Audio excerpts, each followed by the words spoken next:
ora, everybody. Welcome. Kofri and Wadia Tokoingua. I am here with my colleague Rebecca in the background supporting us, and I'll get us going with the karakia, and then we will have this fabulous Korero with Ollie, Goulden and Lavinia Lovo today. Right, karakia te matanga. Manakitia tene hui, manakitia tene ropu, manakitia tene whanau. Tai noa ki tai nei kaupapa. Arahina nā korero, arahina nā patai, arahina nā ture nei, kia puta ai te maramatanga. Bless this meeting, bless this group, bless this family, as we come together for this gathering. Guide the discussion, guide the questions, guide the intent, so that we move onwards to greater understanding. Amine. Amen. So, welcome everybody. We've got Ollie Goulden here today with us. Ollie's been a colleague with me on the National Enabling Good Lives Leadership group. And there's a lot of other things that Ollie does. I will let him introduce himself in a bit. But he has been working in the recent community capability development space with My Life, My Voice, trying to get the Enabling Good Lives approach understanding deepened across some of the communities across the country. And Lavinia Lovo has also been supporting that mahi. Lavinia is also an artist, a dancer, and she is the winner of a Pacifica Arts Award more recently. So on to you guys, Ollie and Lavinia. Do you want to start off with just a little introduction about who you are, what you do, all the fabulous mahi you're connected to, and then we'll get into our korero about EGL in education. Who wants to get going? Ollie? Ollie's gonna go first. Sure, thanks. Yeah, thanks for that intro, Frian. It's a real pleasure to be here today and get to talk to all of you. Yeah, my name is Ollie, and I'm a disabled man. I use a wheelchair, and I'm currently living in Hamilton. And I've been living here for about 2 years. And before that, I was living in Wellington. What do I do? So my day job is working for My Life, My Voice, and as Frian said, it's in the we're calling it EGL 101. So we are going to 6 different regions, 3 regions in Auckland. So that's North Shore, East Auckland, and South Auckland, as well as Tairāwhiti, Gisborne, Nelson, and Southland. And we're supporting the communities there to learn more about EGL and to develop leadership networks in their communities. So that's a really exciting space to be in, although it's been made a little bit more difficult with the things that have been going on, but we mustn't give up hope. What else do I do? I'm, as Frian mentioned, I'm on the National Enabling Good Lives leadership group, and I think I've been on about the same length as you have, Frian, maybe a little bit less. And I've just joined the Waikato Enabling Good Lives leadership group. Yeah, so Enabling Good Lives has kind of just consumed my life, really. But that's a good thing. It is, isn't it, Ollie? I know Yeah. you mentioned your life before you got into the Enabling Good Life space was a lot more quieter and not as connected with the community. So your life has obviously grown, and it really has. It's changed so much, you know, like I've got a wonderful network of friends here in the Waikato. I am involved in various sports. I play wheelchair basketball and I do a bit of hand cycling as well. Um, yeah, enjoy sort of hanging out with friends, going for pushes around the local lake. Uh, yeah, various other sort of outdoorsy things. Mum lives over in Whangamata, so go and visit her at the beach reasonably often. So yeah, love doing that. Love connecting with my family. So um, what else would you like to know about me? Oh, look, that's plenty. We will get into more of it in a minute. But look, let's move to Lavinia. Lavinia, tell us a little bit about yourself, who you are, what you're involved in at this point of time. What do you like? What drives you? Buddy, my name is Lavinia, but everybody knows me as Nia. I'm Samoan Tongan. I have spina bifida, so it requires me to use a manual wheelchair. A lot of people know me in various roles. So I'm just gonna start naming them and hopefully you don't get bored. Um, so currently my daytime jobs are I work for Vakatel Tour as a community navigator. So what does that mean? It means to help a young person to dream big, help a person to socialize, help a person to make friends. That's my kind of thing. Then when I'm not working with Vakatel Tour, I'm working alongside Ollie, traveling those six regions, helping to have difficult conversations on what EGL is meant to look like in someone's life. It's been such a learning curve for me because Auckland's such a massive city, and this year has been my first experience of just going into smaller cities, seeing what they've had to adjust with no financial money. So it's like it's humbled me, you know what I mean? If they can make it work, then I don't see why I can't make things work. And I feel like that's how my motto of life of this year is going to be. Um, if I'm not doing those two things, I'm volunteering for FAB on Thursdays. I'm a youth worker alongside Naomi Wainuma, who's one of our audience. So what we do is pretty much do fun activities for our young people, and our young adults. They get to hang out and we get to do events inside the venue. And if it's not inside the venue, they get to choose what they want to do outside, which is go to movies, catch a train, that type of thing that is usually looked as small things. And I dance.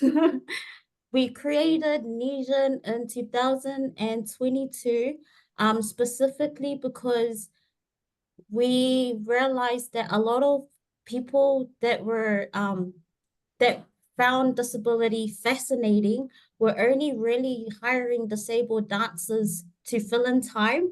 And so they would play random music, random songs, and just put a bunch of disabled people on stages and just let them dance for 3 minutes. But I personally, like from my personal experience, because I'm Pacific, I wanted to actually make those 3 minutes mean something. So with that, because I didn't get taught how to be Samoan or Tongan, like all my cultural elements that I now have, imagine how many other young people, that aren't that are stuck in a box and they're not able to dream. Little things like I want to go Pacifica, I want to go Polyfest. Nesian literally is created so that the leaders that danced before they can create the dream to carry our younger people. It doesn't necessarily have to always be dance. My friend Naomi has opened spoken word, drumming, like other elements to it. We're a small group, but I feel like when we facilitate workshops, it's more meaningful that way because when we try showcase our workshops, it comes in a collective voice. Um, I'm also the deputy chair of Te Whāmo Mau. I used to be the chair of Tafamau, but then I stepped down and became the deputy. I've been the deputy for the last 2 years. And I've just been announced the I lead chair as well. So that's also a social justice movement for young people with disabilities. Every 2 years, we get to take all these young leaders to tell government how they want better access to around their areas. Fun fact, Prema Herflage was our first founding I lead chairperson. So I'm pretty privileged that he's sitting on our audience. So yeah, that's me in a nutshell. I don't have a social life. So like, what do I do in fun life?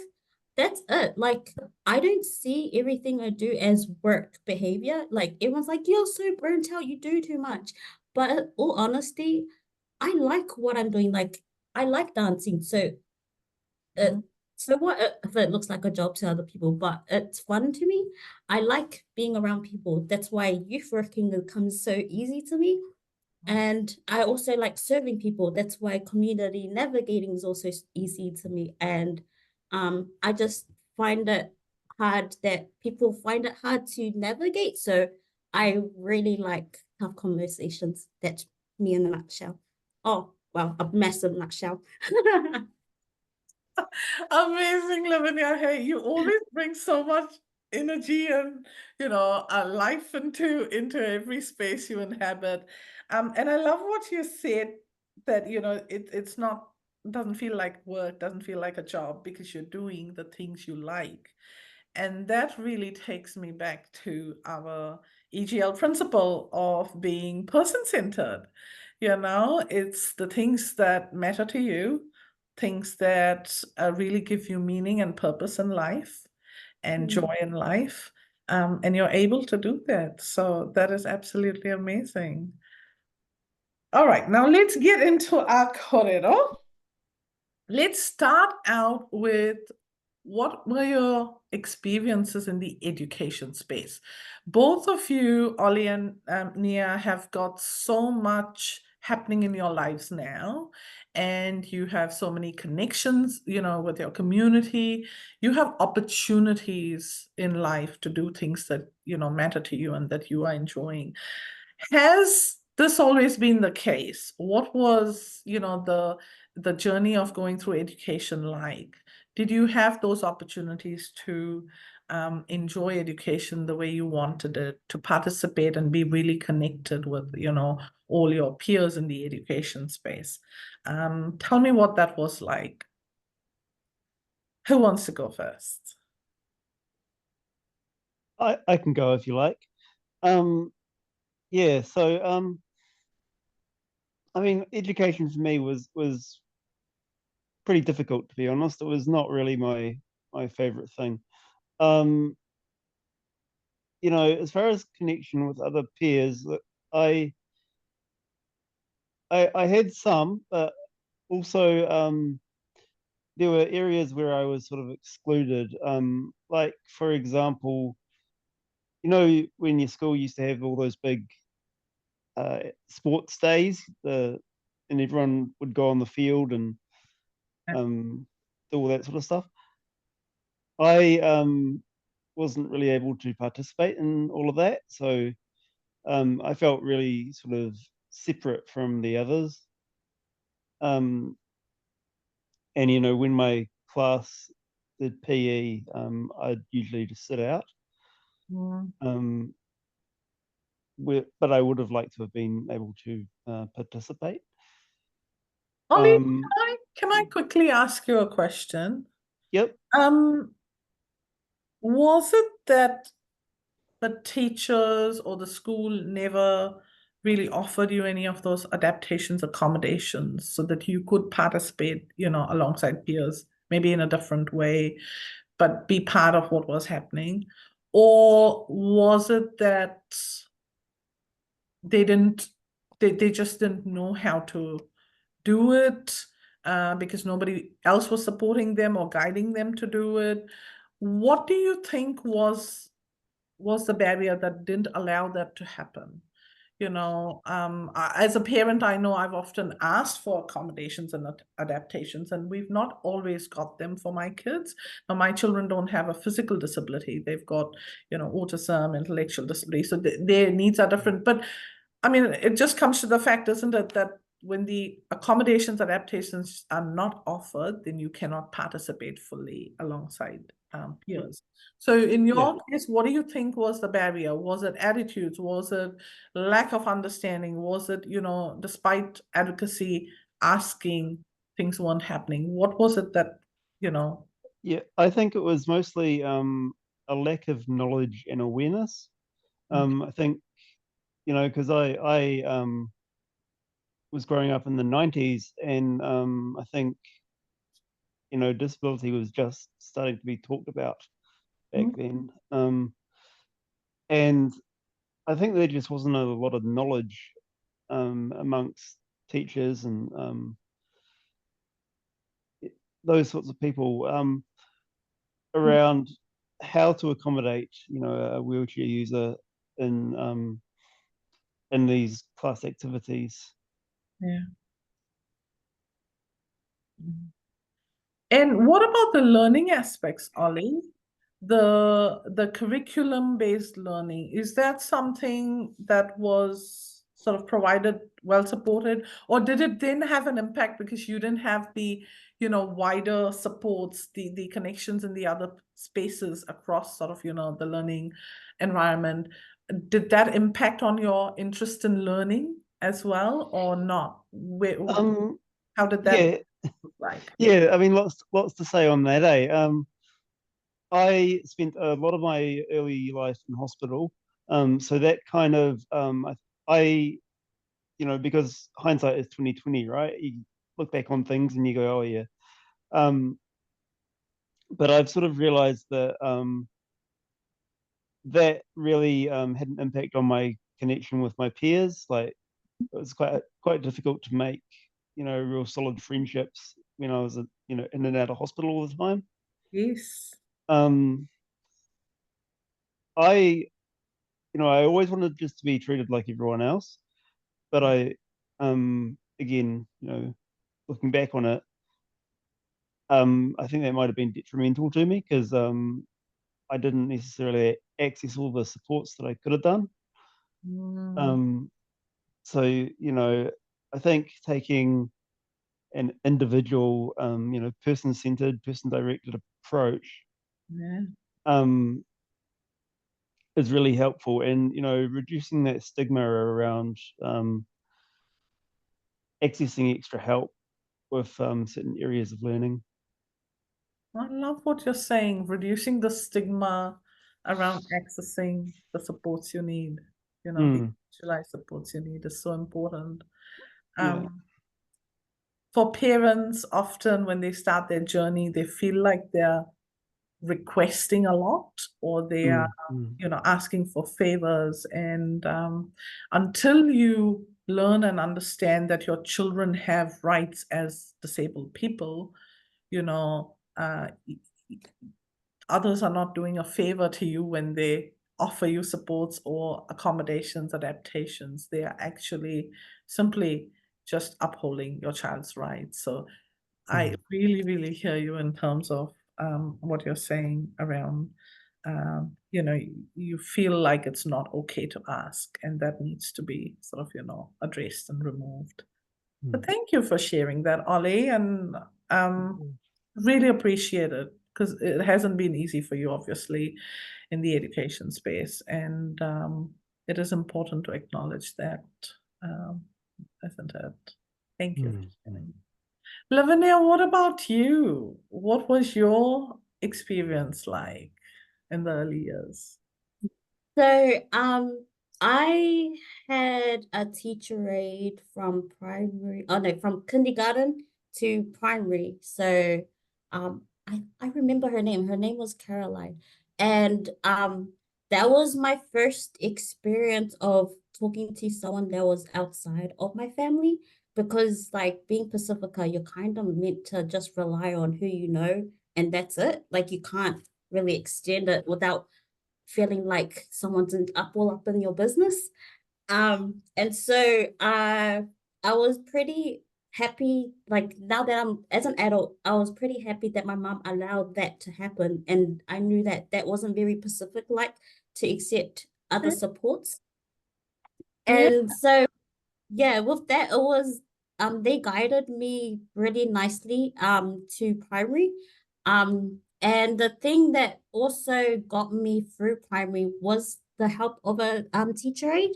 So they got me to do jump jam, and I kind of teach that now to publicly to other people. But jump jam is like the kid version of Zumba, right? And so they used to make me do jump jams. They make used to hold skipping competitions where I was the one that was holding the skip rope. Of course, I wasn't jumping. And there's this thing, I don't know if anyone remembers, but there was a long elastic game where people used to do it's called double unders, but people use their legs, and because I was the only wheelchair user, I used my hands, and so I got pretty far, you know. Um, and the reason why I started off with those little activities is because it's my friends. My friends made me survive education space. The teachers didn't understand me or didn't even try to understand me. My teacher aides did, but then it got to a point where I was too independent for a teacher aide. So that support kind of stopped at the age of 8, 9. And then it was just me, my mom, and my brother. And all honesty, my mom had a bit of a, or like she does still have a language barrier now. But back then it was like way worse. And so she didn't know how to explain to me that I had a disability, that I had spina bifida, and that like I'm always going to be in the wheelchair. Because at the early stages of some spina bifidas, you're kind of able to walk with a walker and splint. And I was able to do that until I was 11. And then that's when they kind of stopped the supports. And so we had to navigate a world that was super hard, you know, like we went from people watching me walk with a walker to like, are you even disabled enough? Because I was a mainstream, you know. If you look around my area, Somerville was and is still the only disability school around my area. However, I wasn't disabled enough to be at a unit like that. And so I went to mainstream school. I went to a mainstream primary, I went to a mainstream intermediate, and I went to a mainstream college. However, my attendance in high school and intermediate was so bad that I spent majority of my education in the hospital with Northern House School. Yeah. And the reason why I feel like I'm creative now is because Northern Health School gets you to learn in ways that you are able to learn in. Like with the same materials, and our teachers and stuff will send us like things that they're learning at school. But the cool thing that my Northern Health School teacher used to do for me was teach the same thing, but in a real cool way. And so I've always taken that kind of learning towards everything I do is like these visual learners, and I just make everything visual. If it's not visual, then I'm going to do a step-by-step conversation on how we can do it. And you know, um, and so with that, with my teacher aides like being and with me being a mainstream, with my friends like being alongside me and the teachers not like aligning with me, it kind of got me to do like cultural dancing. It got me to do a lot of things. And when I got older, at the age of 16, we started a group called Fusion. And that was a space for us to go into Polyfest and Pacifica and that. And that was, and now that I think of it as an adult, I really think that the reason why I wanted to participate in making fusion is because I didn't understand why other people couldn't dance, or that we were in a conversation to have a little dance in a Pacific environment. It just blew my mind that like it wasn't normal. And so but then I kind of had a little bit of a grudge against my family for normalizing me. Because like I will in my head I wasn't disabled. Like I wasn't disabled enough the way that people portrayed it disabledness. And so when I met Josh at the age of 16, who's one of our audience, he introduced me to FAB, and that's when I was able to meet other disabled people that kind of went through the same things as me, if not similar. Yeah. And yeah, now they're my longtime friends. Thing. Mhm. You mentioned something really interesting, Nia, and you too, Ollie, when you mentioned, the early years. Ollie, for you, you just wanted to be like others. And I think Nia, for you, you were treated just like others, not much in the disabled space, and you wanted the other side. And I think to me, it really highlights how important it is. Doesn't matter if it's a disabled person, if it's a parent, anybody in life in general, I think you need that balance, isn't it, to find your own identity. And I think for me, what stands out is the need to belong to different groups and different spaces is so important. You can't just be a part of this one group or either disabled sort of group and have that identity alone, or have just the identity of being part of the mainstream, so to speak, normative society.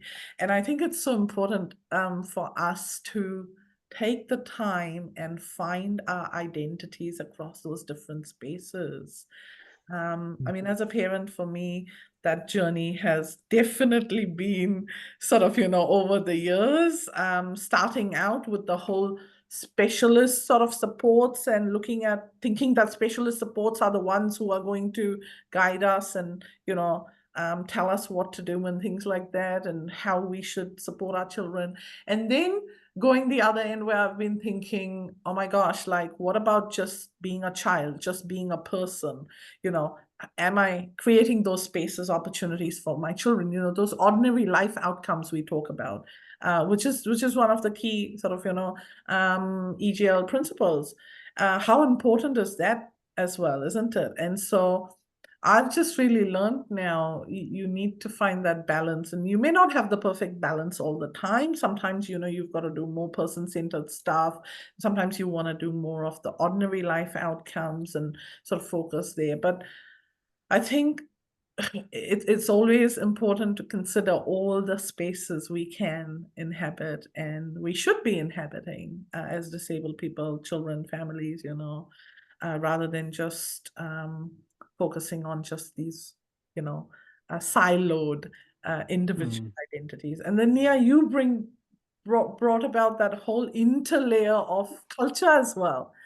Tell me a bit more about that. The culture you mentioned earlier when you were introducing yourself, that you missed out on some of the cultural sort of, elements, identity in the initial years. And was that overall because of your disability, do you think? Or was that just in the arts and dance space? Because I know you're really interested in that sort of space.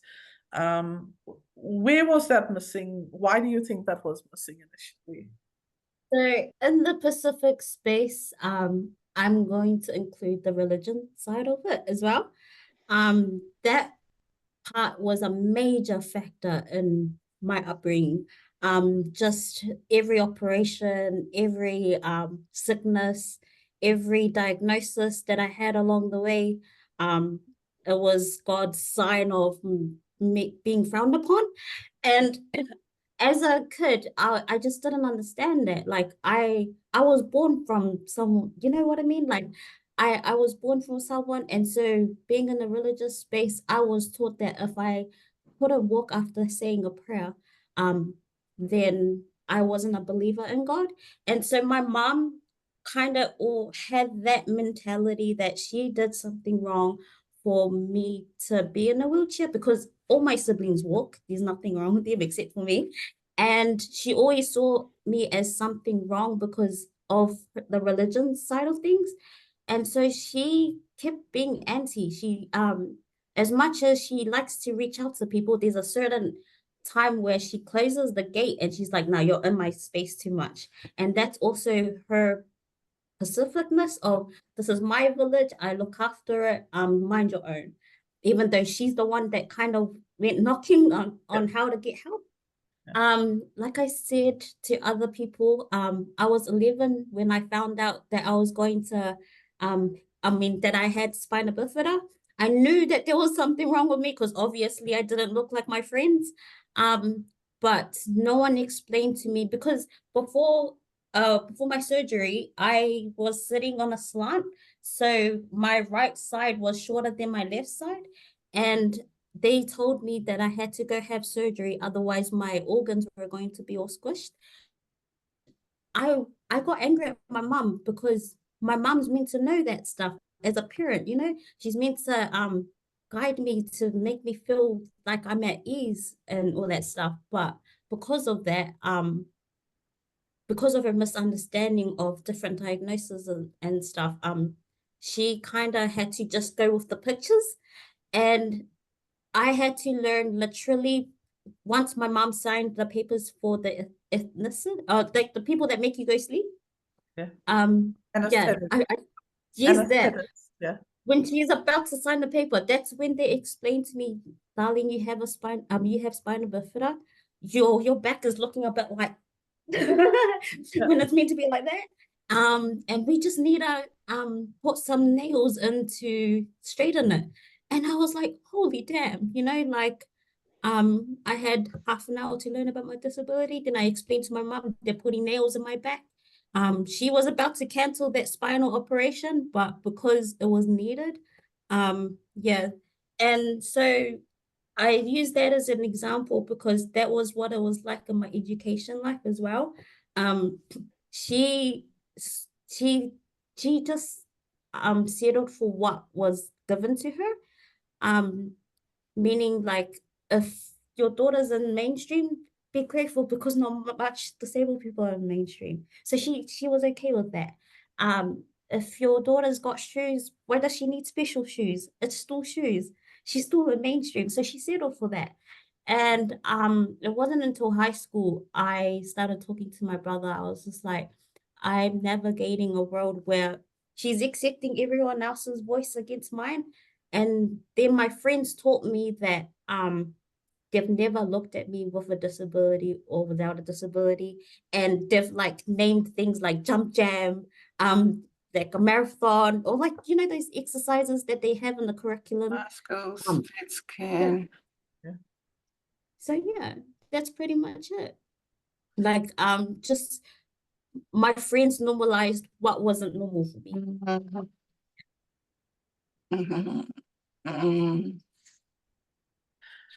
No, look, you have shared something really, really important, Nia, and I think it's not just parents, even many disabled people as well often just accept what is given. And I think, you know, with all the changes that are happening right now, you can see how important it is for the community, for individuals and community as a collective to stand up and start asking for what is needed, you know, so that the disabled person's voice is actually acknowledged and upheld. It's so, so, so important, isn't it? And it's very hard to ask for something when you don't even know what to ask for, isn't it? I often hear that from parents who say, well, what do I even ask for? I don't know what to ask for. I don't know what is right, what is wrong. And you have so much mixed messaging.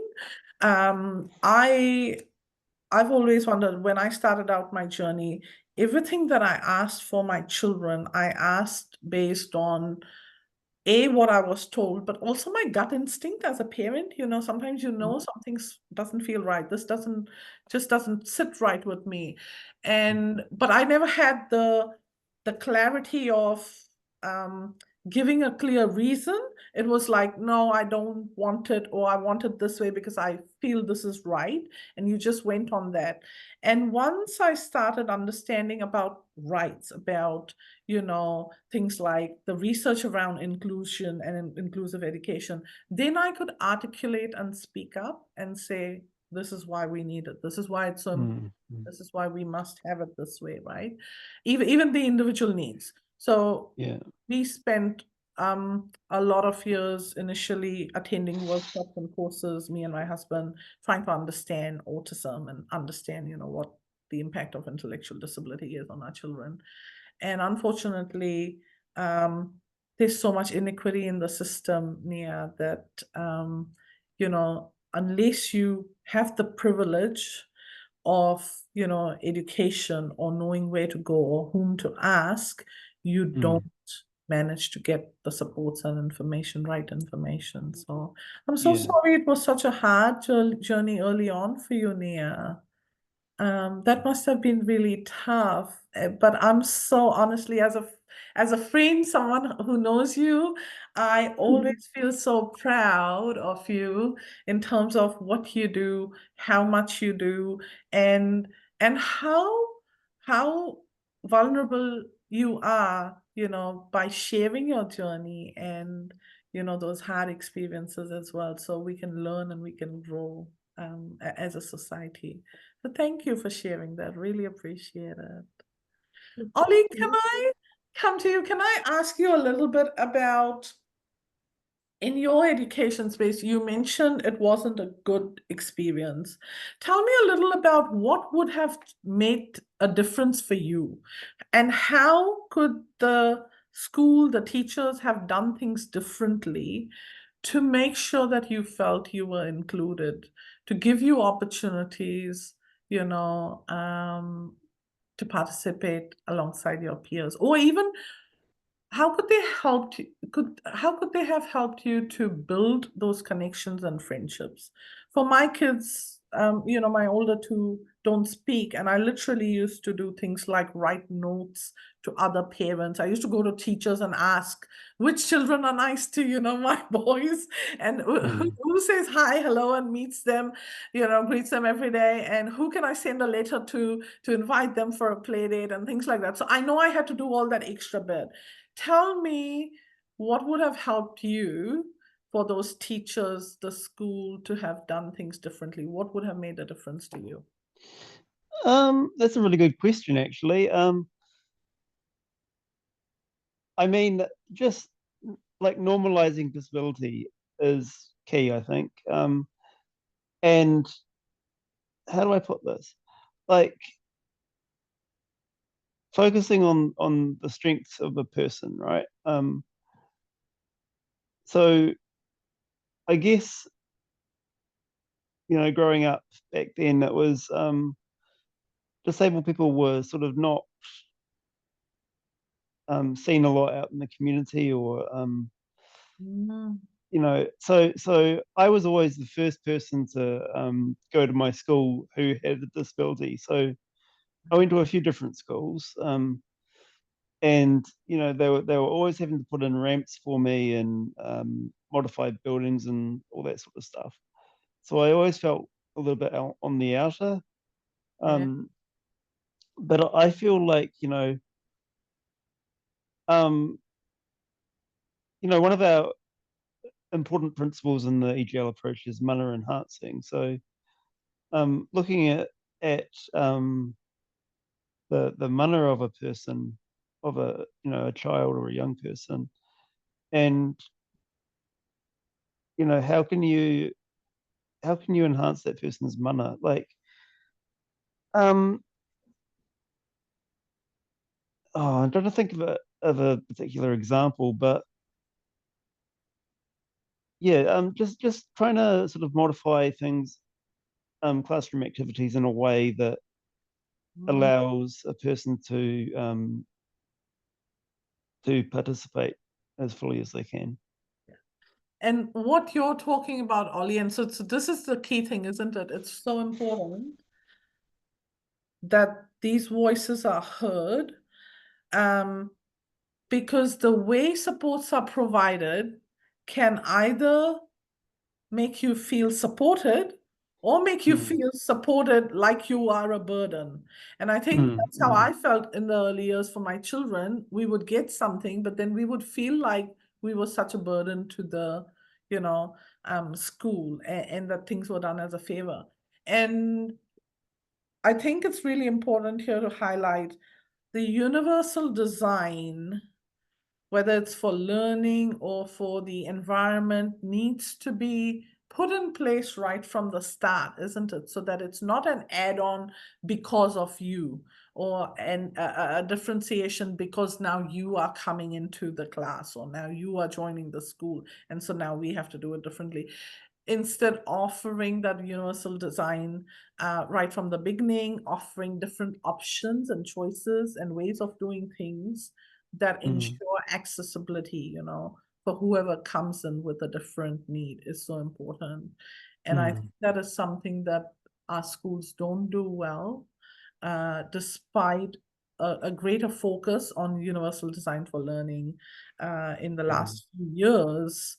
Our schools just haven't caught up with that, and they're just not there yet to make that happen.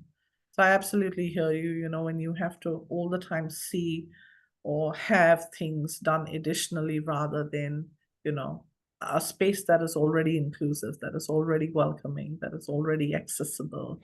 It makes a big difference in terms of how you feel. So you're absolutely right about that, Ollie.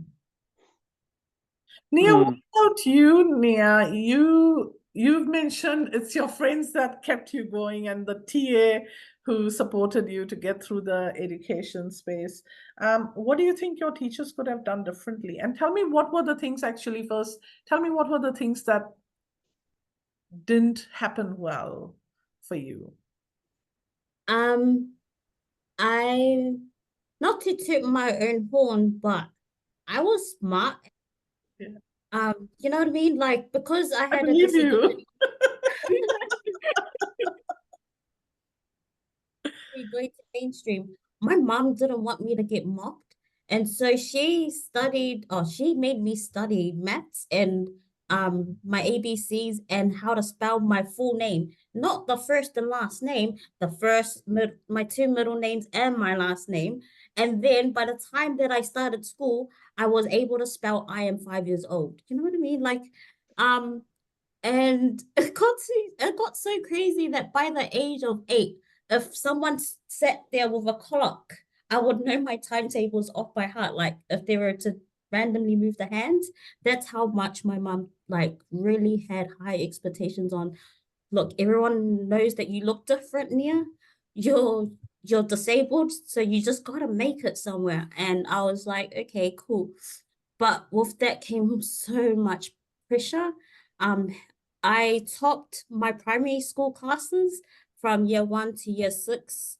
However, I started playing up in intermediate, strictly because my transition process wasn't good from primary to intermediate. I got forgotten along the system on like how, you know what? I just got forgotten in the journey of being disabled. They forgot that just because I wanted to go to intermediate, that just I decided to not be disabled. No, that wasn't the case. We didn't even want any funding from anyone. We just wanted to clarify that I was a disabled person in a mainstream classroom. And so they couldn't understand that I was like, I passed all my tests. I did everything, but because of what I looked like in intermediate, a lot of them assumed I cheated. So yeah, and it got to the point where I have this thing. I do it now as an adult, but I sit there and I look down when I'm anxious, and they took that as a sign of me cheating during intermediate. And so like I was always questioned about like, did you really do the studies? Like, did you really do that? And so now as an adult, I'm double checking my work every time because I've carried that on like as my learning. I think what they could have what they could have done better in including me is the same way that you include me in jump jams and PE, please be the same, bring the same encouraging behavior when it comes to academics as well. Because although like they want us to shoot for the stars, shoot a hoop, we want the same energy to be like, hey, this is A, B, C, D, E, F, G, H, I, J. You know what I mean? But they just saw that it was just me in a wheelchair. And so I pretty much became rebellious in my intermediate years. Then it wasn't until year 9 I kind of got serious, but then I also had behavior issues because it also became more advanced to the misunderstanding of what are you doing in mainstream? Like what are you doing in mainstream? And it's sad because I was in the extension classes.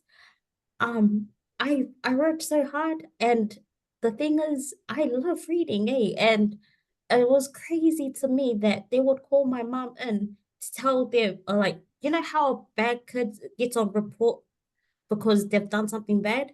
Mine was reading too much in the classroom. Wow. What is that? You know what I mean? And so I, as a teacher, like, I know I'm not a teacher, but I would be proud that my students reading, you know? But yes, if you, I actually had proof of my dailies. Like, it's literally because I read too much. It got to a point where I had to do the 10 commandments. It was like, I shall not blah, blah, blah, I shall not do this, I shall not do that. But it was literally because they honestly didn't believe that I didn't use a calculator. I had a whole workout sheet. Like everywhere I go with my math class, there's a workout sheet, especially if I'm typing a story. I do drafts before I make a published part.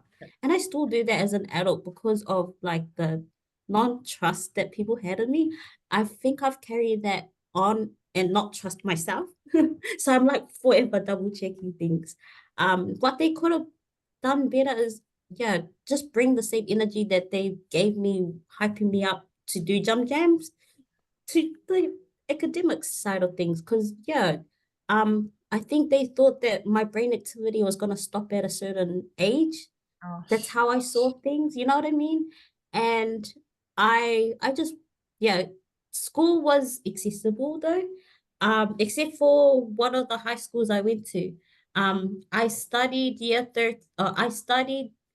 I was year 12, and my English class for year 12 for English was upstairs, but I had to go to an English class downstairs. Keep in mind, downstairs is year 13 English. So the whole year I studied year 13 English, and I failed English in general because I had no year 12. So I Wow. wasn't able, yeah. And so when I finished on my last year, I dropped out, but they were wanting me to carry it on because I had to catch up year 12 and year 13, or because they never gave me a classroom that had my year level. Wow. So yeah. It's so sad, isn't it, when you are not accepted for who you are and you are doubted in terms of your abilities, your capabilities, it really, really does end up causing trauma, really, for the individual, because your self-identity, your authenticity is not valued, it's not validated, and when you're not seen, when you're not heard, and when you are not valued, that is something that puts you into a space where you feel unsafe, you feel threatened, and like you say, you keep checking again and again, you start doubting yourself. So that is something that happens to so many of our children in the education space, and it doesn't get talked about. It doesn't get, mentioned, or sort of, looked into. And this is one of the reasons why I'm so passionate about, having the neuroscience and trauma-informed approaches in education, because then you have educators who are informed, who are, aware of how everything they say, everything they do impacts on others. So it's so, so, so important. We're such a long way off, inclusive education. And we've got, so much to do and so much to change. Look, we're nearly to the end. I would love to ask you both a last question.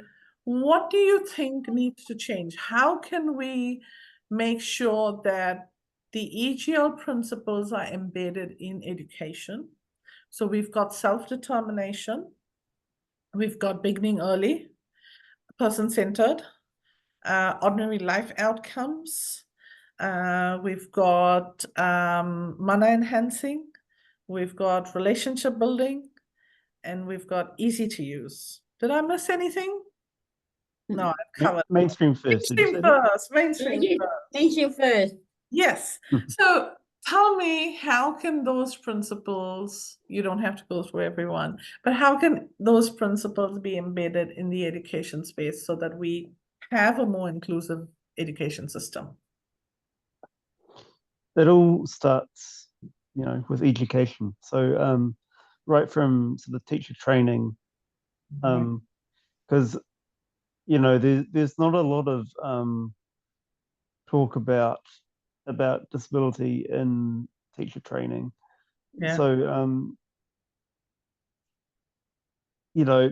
talking about those principles and embedding them into teacher training would be a start. Also, something you were saying earlier, Frian, my mum was, she's awesome. She fought for me every step of the way, but she shouldn't have had to fight so damn hard, So part of the EGL approach is around strengthening families, right? So families with kids who are disabled really need to be given the tools and the knowledge to navigate the system and make it easier, so they don't have to be stressing out and being in survival mode all the time. Absolutely. Mia, what about you? My thing is, in all honesty, mana enhancing relationship building is kind of missing at the moment in terms of the education space.